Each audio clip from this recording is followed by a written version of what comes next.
আসসালামু আলাইকুম সুপ্রিয় শিক্ষার্থীবৃন্দ। গত ক্লাসে আমি তোমাদের এই পর্যন্ত পড়িয়েছিলাম, তাই না? মিথানল কাকে বলে সবাই লিখেছিলে। এটা হচ্ছে কৃত্রিম মানে এটা হচ্ছে আমাদের কর্মমুখী রসায়ন। কর্মমুখী রসায়নের 5.1 যে টপিকটা ছিল ওটা আমি তোমাদের পুরোটা পড়িয়ে দিয়েছিলাম। আশা করি তোমরা এগুলো সব বুঝতে পেরেছো। কেউ যদি এই ক্লাসটা করে না থাকো তাহলে অবশ্যই আমাদের চ্যানেল থেকে আগে ক্লাসটি দেখে নেবে। আজকে আমি তোমাদের শুরু করব 5.2 থেকে, ঠিক আছে? প্রিজারভেটিভস ও খাদ্য সংরক্ষণের কৌশল। আমাদের চ্যানেল কিন্তু টপিক ওয়াইজ তোমরা প্রত্যেকটা ক্লাস পেয়ে যাবে। তোমাদের যদি কোনো টপিক বুঝতে সমস্যা হয় অথবা তোমাদের যদি এখানে ছন্দ লাগে বা শর্টকাট লাগে, তোমরা ইজিলি আমাদের এই চ্যানেল থেকে টপিক ওয়াইজ সার্চ দিয়ে দেখে নিতে পারো। তো চলো আমরা শুরু। আবার বলে রাখি, আপু তোমাদের যতটুকু দাগিয়ে দেবো ততটুকুই যদি তোমরা পড়ো তাহলে ততটুকুই কিন্তু ইনাফ, ঠিক আছে? এর বাইরে কিছু তোমাদের পড়ার প্রয়োজন নেই। আসো 5.2 প্রিজারভেটিভস ও খাদ্য সংরক্ষণের কৌশল। অর্থাৎ আমরা এখানে পড়বো খাদ্য সংরক্ষণ আমরা কিভাবে করি, তাই না? এখন দেখো, আমি এখানে যে লাইনগুলো দাগিয়েছি তোমরা আস্তে আস্তে সেই লাইনগুলো দাগিয়ে ফেলবে। তার আগে তোমরা একটু বুঝে নাও এখানে কি বলেছে। বিভিন্ন প্রকার খাদ্য নষ্ট হয় ইস্ট, মোল্ডস বা ছত্রাকের আক্রমণে, পচন ক্রিয়ার মাধ্যমে অথবা জীবাণু বা ব্যাকটেরিয়া দ্বারা নিঃসৃত উৎসেচক বা টক্সিন দ্বারা। খাদ্যবস্তুতে পানির উপস্থিতি, দেখো পানির উপস্থিতি আমি সার্কেল করেছি কেন জানো? কারণ এটা একটা রিজন খাদ্য নষ্ট হওয়ার, ঠিক আছে? 30 থেকে 45 ডিগ্রি সেলসিয়াস তাপমাত্রা দ্বারা নিঃসৃত উৎসেচক বা টক্সিন দ্বারা। আর 30 থেকে 45 ডিগ্রি সেলসিয়াস তাপমাত্রা ব্যাকটেরিয়া বৃদ্ধি। এটি উৎসেচক ক্রিয়া ত্বরান্বিত করার জন্য খুবই উপযোগী ব্যবস্থা। অর্থাৎ ব্যাকটেরিয়া বৃদ্ধির জন্য খুবই উপযোগী ব্যবস্থা কি বলতো? খাদ্যবস্তুতে পানির উপস্থিতি। যেসব খাদ্যবস্তুতে দেখবা পানি আছে, যেমন মনে করো যে জেলি, আচার, এগুলোতে পানি আছে, এগুলো কিন্তু খুব সহজেই ব্যাকটেরিয়া ধরে ফেলতে পারে। এই জন্যই কিন্তু আমরা এখানে প্রিজারভেটিভ ইউজ করে থাকি, যেমন সাইট্রিক অ্যাসিড, ভিনেগার, এগুলো আমরা ইউজ করে থাকি, ঠিক আছে? আর বলেছি কি এই তাপমাত্রাটা খুবই ইম্পর্টেন্ট, 30 থেকে 45 ডিগ্রি সেলসিয়াস তাপমাত্রা ব্যাকটেরিয়া বৃদ্ধির জন্য কি উপযোগী। এই দুইটা রিজন হচ্ছে আমাদের ব্যাকটেরিয়া বৃদ্ধির জন্য সহায়ক, ঠিক আছে? আমি লিখে রেখেছি ব্যাকটেরিয়ার জন্য সহায়ক বা উপযোগী ব্যবস্থা। সহায়ক বা কোশ্চেন আসতে পারে ব্যাকটেরিয়ার জন্য সহায়ক ব্যবস্থা কোনটি, উপযোগী ব্যবস্থা কোনটি, এরকম 4টা অপশন দিয়ে দিবে, ঠিক আছে? আর টেম্পারেচারটাও চেঞ্জ করে দিতে পারে।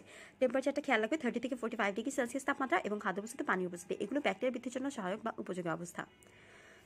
এখন আসো, আচ্ছা আরেকটা জিনিস বলে রাখি, পানির উপস্থিতি মানে কি বলতো? পানির উপস্থিতি মানে ওখানে অক্সিজেন থাকবে, তাই না? তো যেখানে অক্সিজেন থাকবে সেখানেই তো ব্যাকটেরিয়া বৃদ্ধি পাবে। অর্থাৎ এই পরিবেশে অক্সিজেন, এই জিনিসটাও কিন্তু আরেকটা রিজন আমাদের ব্যাকটেরিয়া বৃদ্ধির। তো আমি যেরকম তোমাদের সুবিধার্থে এখানে উপরে লিখে রেখেছি পরিবেশে অক্সিজেন, তোমরাও লিখে রাখো। তাহলে আপুকে বলো তো এখন যে ব্যাকটেরিয়া বৃদ্ধির জন্য সহায়ক বা উপযোগী অবস্থা কি কি? 3টি। একটা হচ্ছে পানির উপস্থিতি 30 থেকে 35 ডিগ্রি সেলসিয়াস তাপমাত্রা, আর হচ্ছে পরিবেশে অক্সিজেন থাকা। যেখানে পানি থাকবে ওখানেই তো অক্সিজেন থাকবে, তাই না? কারণ পানির মধ্যে H2O আছে আর ওতে হচ্ছে অক্সিজেন। খাদ্য নষ্ট হওয়ার প্রধান কারণ, খাদ্য নষ্ট হওয়ার প্রধান কারণ মূলত 3টি। এই যে আবারও দেখেছো 3টি অপশন এসে পড়েছে। আর বলছি যেখানে 3টি অপশন আসবে তোমরা সাথে সাথে পড়ে ফেলবে, কারণ এগুলো কিন্তু খুবই ইজি এখান থেকে সার্ভে কোয়েশ্চেন বানানোর জন্য। হ্যাঁ, দেখো কি বলেছে, জীবাণু, ব্যাকটেরিয়া, ইস্ট, মোল্ডস তারা পচন, এনজাইম বা উৎসেচকের প্রভাবে অক্সিজেনের উপস্থিতি, খাদ্যবস্তুর রাসায়নিক জারণ বা বিয়োজন, আর হচ্ছে ধাতব আয়নের প্রভাবে তৈল ও চর্বিযুক্ত খাদ্যবস্তুতে জারণ বিজারণ বিক্রিয়া। ফার্স্টে বলেছে জীবাণু, ব্যাকটেরিয়া, ইস্ট, মোল্ডস তারা পচন, ঠিক আছে? অবশ্যই আমাদের এখানে খাদ্যবস্তু, ব্যাকটেরিয়া, ইস্ট, মোল্ডস, ছত্রাক, ফাঙ্গাস এগুলো দিয়ে পচন হতে হবে, তাই না? নাহলে তো আর খাবার নষ্ট হয় না, ঠিক আছে? তো খাদ্যবস্তু নষ্ট হওয়ার প্রধান কারণ কিন্তু এটা কিন্তু তোমরা এভাবে মনে রাখতে পারো। তোমাদের কষ্ট করে মুখস্থ করা দরকার নেই যে হ্যাঁ জীবাণু দ্বারা পচন। জীবাণু দ্বারা পচন হবে বলেই তো খাদ্য নষ্ট হবে, তাই না? তো এটাই অবশ্যই একটা কারণ। তারপর হচ্ছে এনজাইম বা উৎসেচকের প্রভাবে অক্সিজেনের উপস্থিতি, খাদ্যবস্তুর রাসায়নিক জারণ বা বিয়োজন। ওই যে উপরে পড়েছিলাম যেখানে অক্সিজেন থাকবে সেখানে কিন্তু ব্যাকটেরিয়া আক্রমণ করবে। তো এই জন্য ওখান থেকে তোমরা মনে রাখবে যে অক্সিজেনের উপস্থিতি থাকলেই এনজাইম বা উৎসেচকের প্রভাবে জারণ বা বিয়োজন হয় এবং সেখানে ব্যাকটেরিয়া আক্রমণ করে। তারপর আছে ধাতব আয়নের প্রভাবে তেল আর চর্বিযুক্ত খাদ্যবস্তুতে জারণ বিজারণ বিক্রিয়া। ধাতব আয়ন, এখন বলো তো ধাতব আয়নগুলো কি কি? ধাতব আয়নগুলো আমরা এখন পড়বো, সেগুলো হচ্ছে ডি ব্লক মৌল, যেমন ফেরিক, ফেরাস, কপার, ঠিক আছে? আর কোবাল্ট, এগুলো কিন্তু ডি ব্লক মৌল, ঠিক আছে? আমি তোমাদের এগুলো পর্যায় সারণী চ্যাপ্টারে ভালোভাবে বিস্তারিত পড়াবো। এখানে জাস্ট আপাতত এতটুকুই জেনে রাখো যে এগুলো হচ্ছে আমাদের ডি ব্লক মৌল, যেগুলো আমাদের ধাতব আয়ন দ্বারা বর্ণ পরিবর্তন করে। এগুলো কিন্তু আমাদের জীবাণু দ্বারা খাদ্যবস্তু পচন, এনজাইম দ্বারা খাদ্যবস্তু জারণ, ধাতব আয়ন, এগুলো আমাদের খাদ্যবস্তু নষ্ট হওয়ার অন্য একটা কারণ, ঠিক আছে? তোমাদেরকে কিন্তু খেয়াল রাখতে হবে যে এখানে কি কি আয়নের কথা বলেছে। এখানে বলেছে Fe2+, Fe3+, কোবাল্ট 3+, এবং কপার 2+, ঠিক আছে? এখানে যদি আমি বলি কপার প্লাস বা এখানে যদি আমি বলি কোবাল্ট প্লাস, তাহলে কি হবে বলো? হবে না। এই জন্য এই আয়নগুলো আমি তোমাদের সার্কেল করে দিয়েছি যাতে তোমাদের মনে থাকে, মনে রাখবে, ঠিক আছে? যেসব ধাতব আয়ন দ্বারা আমাদের খাবারটা নষ্ট হচ্ছে সেগুলো কি কি? Fe2+, Fe3+, কোবাল্ট 3+, আর হচ্ছে কপার 2+। এগুলো ডি ব্লক মৌল। আমার মনে হয়েছে তোমাদের কাছে ডি ব্লক মৌল এভাবে পড়তে ইজি হবে, এই জন্য আমি উপরে লিখে রেখেছি ডি ব্লক মৌল, ঠিক আছে? তোমরা চাইলে এভাবে লিখে রাখতে পারো। এখানে একটা সংজ্ঞা আছে, সংজ্ঞাটা তোমার যদি এখন এইচএসসি দিতে তাহলে আমি বলবো সংজ্ঞাটা ইম্পর্টেন্ট, কিন্তু যেহেতু তোমরা এইচএসসি দিবে না, তোমাদের সিকিউ লিখতে হবে না, সো সংজ্ঞাটা প্রয়োজন নেই। তবে ভার্সিটির জন্য যদি সিকিউ লিখতে হয় সেজন্য তোমরা এই সংজ্ঞাটা জাস্ট 2-1বার রিডিং দিয়ে রাখতে পারো, ঠিক আছে। এবার আসো, খাদ্য সংরক্ষণ বা ফুড প্রিজারভেটিভস মূলত 2 শ্রেণীতে ভাগ করা হয়। কয় শ্রেণীতে বলতে? 2 শ্রেণীতে। প্রিজারভেটিভসগুলো কী কী? একটা হচ্ছে প্রাকৃতিক ফুড প্রিজারভেটিভস, আর একটা হচ্ছে কৃত্রিম বা রাসায়নিক ফুড প্রিজারভেটিভস। এখান থেকে আমাদের মেইন পড়াটা শুরু, ঠিক আছে। এতক্ষণ যা পড়িয়েছি সেগুলো ইম্পর্টেন্ট, বাট এখন আমি তোমাদের যা পড়াবো সেগুলো কিন্তু বেশ ইম্পর্টেন্ট, সো সবাই মনোযোগ দিয়ে শুনবে। খাদ্যবস্তু শুষ্ককরণ পদ্ধতি। আমরা কিভাবে আমাদের খাদ্যবস্তুকে রক্ষা করতে পারি পচন থেকে? এই যে অনেক সময় দেখো, বলো তো, আমরা যে শুটকি খাই না, শুটকি, মাছের শুটকি খাই, তারপরে ওই যে আচার মোরব্বা বানাই, সেগুলো আমরা কীভাবে বানাই জানো? আমরা পানিটা যে থাকে না, ওই পানিটাকে আমরা বের করে দিই খাবার থেকে, ঠিক আছে। পানিটাকে বের করে দেওয়াকেই আমরা বলতেছি ড্রাইং প্রসেস বা খাদ্যবস্তু শুষ্ককরণ পদ্ধতি, জাস্ট এটাই বলেছে।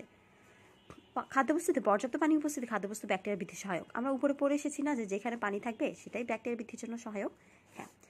তো এই জন্য খাদ্যবস্তুতে আমরা যদি পানিটাকে সরিয়ে ফেলি তাহলে সেটা শুষ্ককরণ পদ্ধতি হবে, সেখানে কি ব্যাকটেরিয়া আক্রমণ করতে পারবে বলো? আগের তুলনায় আর এভাবে আক্রমণ করতে পারবে না, তাই না? আচ্ছা, এখন দেখো এখানে একটা কথা বলেছে, পানি সক্রিয়তা বা ওয়াটার অ্যাক্টিভিটি, এটাও তোমরা অবশ্যই দেখাবে।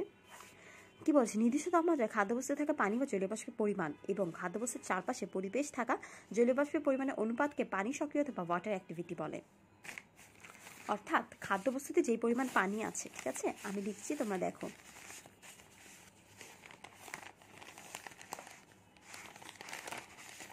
বা দিয়ে লিখছি, দেখতে পাচ্ছ সবাই এবার? আচ্ছা, না দেখতে পারলে আপুকে বলবে।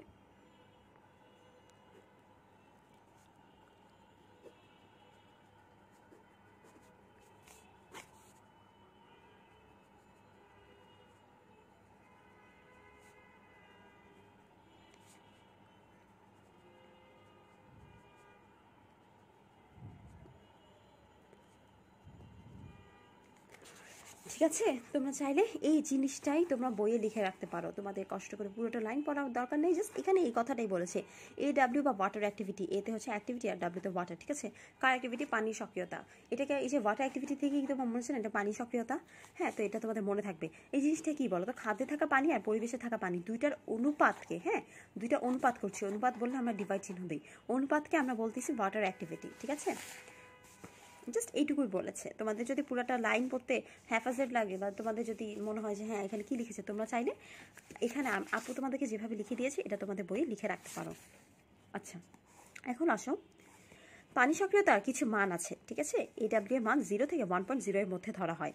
পানি বাষ্পহীন সম্পূর্ণ শুষ্ক খাদ্যবস্তুতে AW = 0 ধরা হয়, অর্থাৎ যেখানে নাকি পানি নাই, পানি বাষ্পবিহীন, অর্থাৎ সম্পূর্ণ শুষ্ক, যেগুলোতে পানি নেই, যেগুলো সম্পূর্ণ ড্রাই, সেখানে খাদ্যবস্তুর মান AW = 0 ধরা হয়।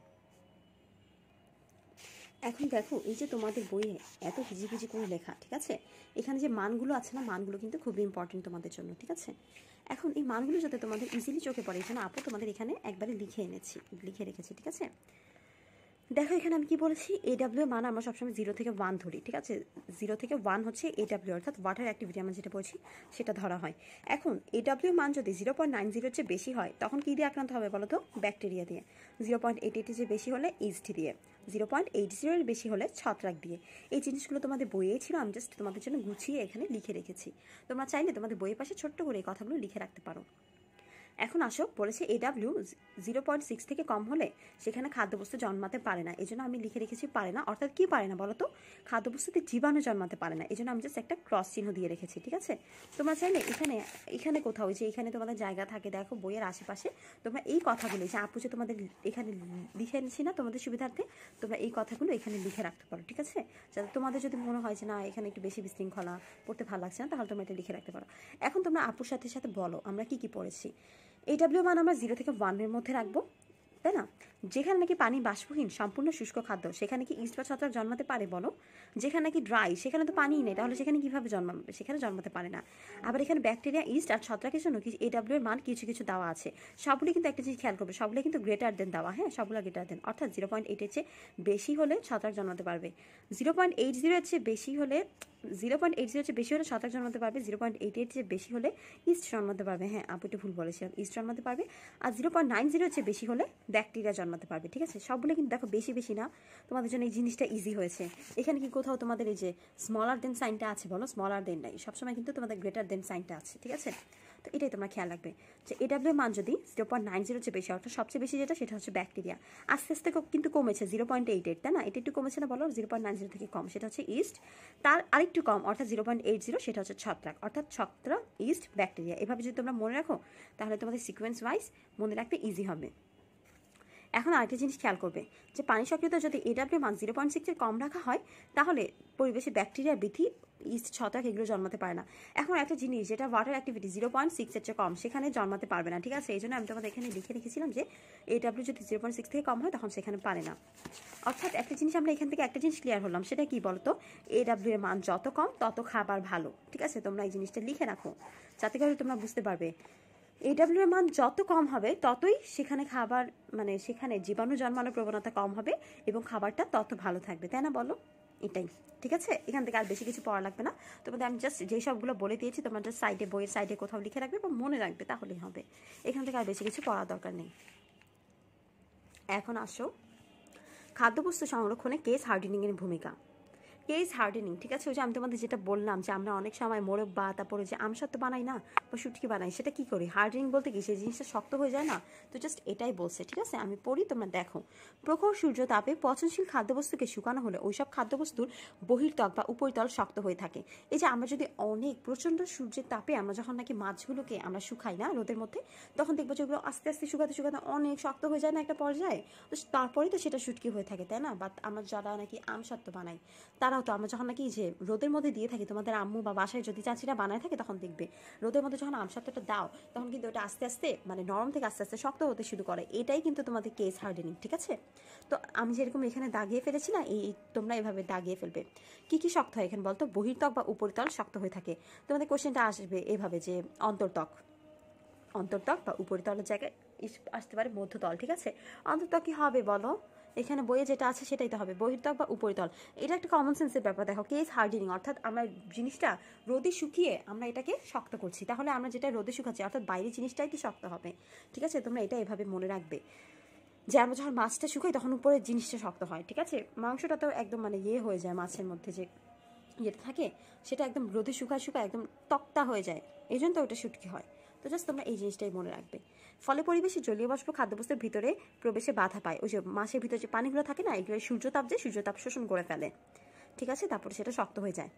একে খাদ্যবস্তুর কেস হার্ডেনিং বলে। এতে খাদ্যবস্তুর আয়তন সংকুচিত হয়। আমরা দেখো তো একটা মাছ যখন নাকি আমরা নর্মাল অবস্থায় খাই, ঠিক আছে, সেটা মোটামুটি বড় থাকে না, আবার যখন আমরা শুটকি খাই তখন সেটা চ্যাপ্টা হয়ে যায় না বলো? সেটা একটু আয়তনে ছোটও হয়ে যায়, তাই না? আয়তনে সংকুচিত হয়ে যায়। কারণ কি জানো? কারণ তখন ওখানে পানিটা থাকে না, পানি যেটা ছিল না ওই পানিটা ওই যে প্রখর সূর্যতাপে যখন আমরা নিচ্ছি না তখন তাপটা পানিটা শোষণ করে নেয়, বুঝছো?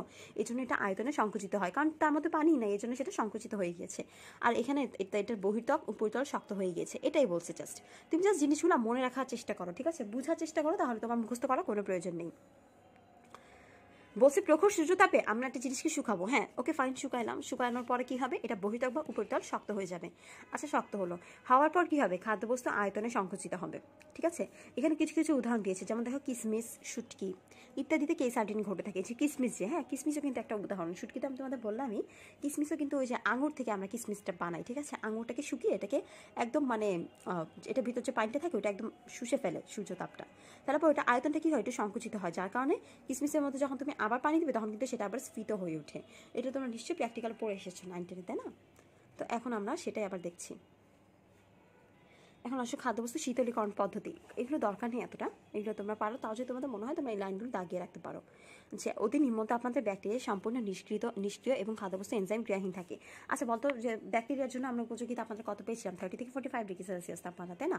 অর্থাৎ যদি তাপমাত্রা যত কমবে তত কিন্তু সেটা ব্যাকটেরিয়া সেখানে জন্মানোর প্রবণতা কমবে।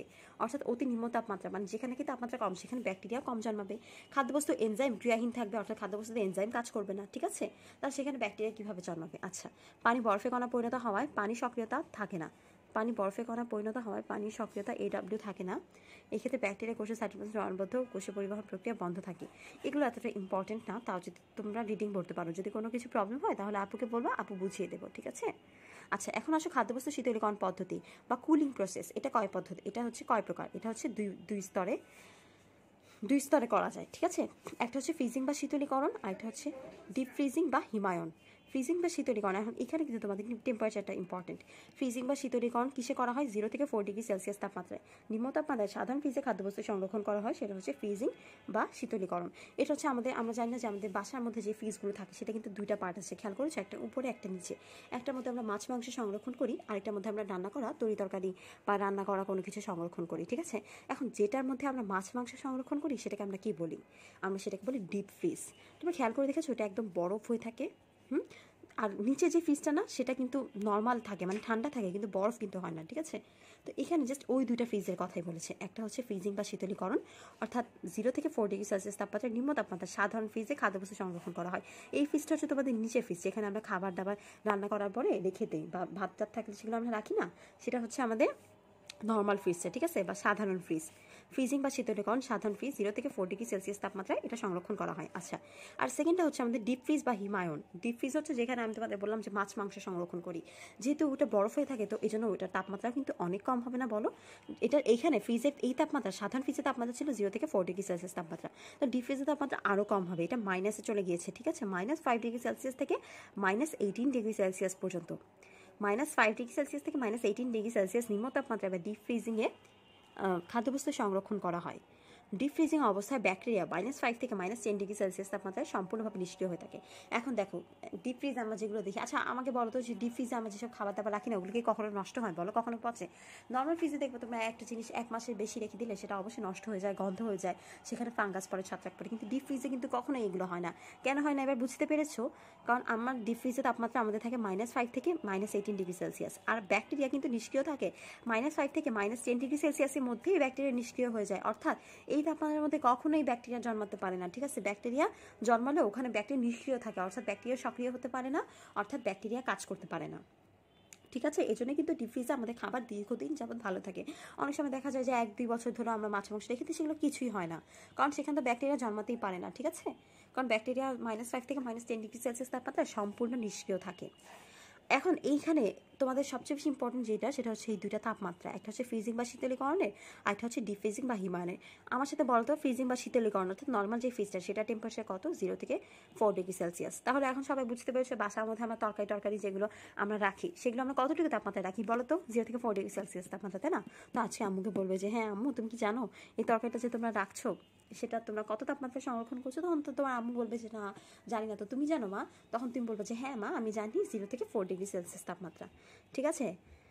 বলবো যে হ্যাঁ আপুর ক্লাসে শিখেছি আমরা, তাই না? তোমরা এখন শিখেছো না? বলো, তোমরা এখন জানো যে সাধারণ ফ্রিজে তোমরা 0 থেকে 4 ডিগ্রি সেলসিয়াস তাপমাত্রায় খাদ্যবস্তু সংরক্ষণ করা, আর ডিপ ফ্রিজ বা হিমায়ন অর্থাৎ যেখানে নাকি ওই যে আমরা মাছ মাংস সংরক্ষণ করি সেটা তাপমাত্রা থাকে -5 থেকে -18 ডিগ্রি সেলসিয়াস তাপমাত্রা, ঠিক আছে। আচ্ছা বলো তো, এখানে কি ব্যাকটেরিয়া জন্মাতে পারে নাকি না? ডিপ ফ্রিজে পারে না, কারণ ব্যাকটেরিয়া -5 থেকে -10 ডিগ্রি সেলসিয়াস তাপমাত্রা সম্পূর্ণ নিষ্ক্রিয় হয়ে যায়, ঠিক আছে। আচ্ছা, এই ছিল আমাদের 5.2টা টপিকটা, ওকে। আমরা এখানে পড়লাম প্রাকৃতিক ফুড প্রিজারভেটিভস। আচ্ছা, প্রাকৃতিক ফুড প্রিজারভেটিভস এখন শুরু হয়নি, আমরা সেটা নেক্সট ক্লাসে পড়বো, ঠিক আছে, 5.2.1 থেকে। আপাতত যেহেতু তোমাদের একটা টপিক করে বুঝলি, সো আজকে এতটুকু টপিক থাক 5.2। নেক্সট দিন আমরা আবার 5.2.1 থেকে শুরু করবো, ঠিক আছে। সবাই ভালো থাকবে, সুস্থ থাকবে, আপুর জন্য দোয়া করবে। আল্লাহ হাফেজ।